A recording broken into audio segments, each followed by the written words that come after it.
Dieudonné se retrouve dans la tempête. Les municipalités où doivent se tenir son spectacle annulent les représentations les unes après les autres. Et quand il réussit, grâce à un procès, à maintenir son spectacle à Lyon, c'est l'émeute. Devant la salle, des manifestants insultent le comique et son public. À l'intérieur, ils interrompent Dieudonné en plein show. Une bouteille d'acide projetée fera 2 blessés. Malgré tout, Dieudonné, encouragé par son public, terminera son spectacle. Coluche, en d'autres temps, a été interdit. Je prends ça comme une médaille, comme un passage obligatoire, quoi, pour un bouffon à la cour. Ces interdictions sont l'œuvre d'un groupe organisé qui a su mobiliser ses réseaux pour interdire l'artiste. Alex Moïse en fait partie.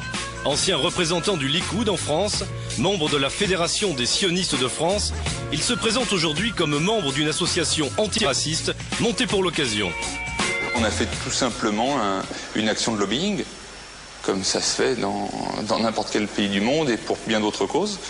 Et donc nous nous sommes manifestés auprès des autorités dans les différentes villes où il devait se produire, auprès des salles de spectacle, et voilà. Le mot humoriste concernant Dieudonné, je le mets entre guillemets. Aujourd'hui, Dieudonné se sert de sa qualité d'humoriste, entre guillemets, se sert des planches pour distiller son venin. Il va se rendre compte plus juste ce soir que justement il y a un très gros risque de trouble à l'ordre public. Plusieurs associations juives s'émeuvent. Fer de lance de la réaction, Alex Moïse, secrétaire général de la Fédération sioniste.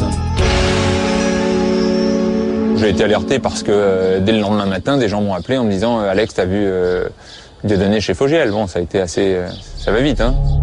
Eh bien, Alex Moïse, c'était ancien responsable du Likoud en France. Du Likoud France, donc de la droite pro-israélienne. Alex Moïse s'était plaint à la police de recevoir des messages et des menaces antisémites sur son téléphone portable. La police a fait une enquête sur ces messages antisémites. Voilà, donc le principal opposant à Dieudonné, voilà, a découvert que c'était Alex Moïse lui-même qui s'appelait sur son propre portable. Il a été condamné d'ailleurs à 2 mois de prison avec sursis pour ça, pour se faire des menaces antisémites, ce qui est pas très malin non plus. Faut bien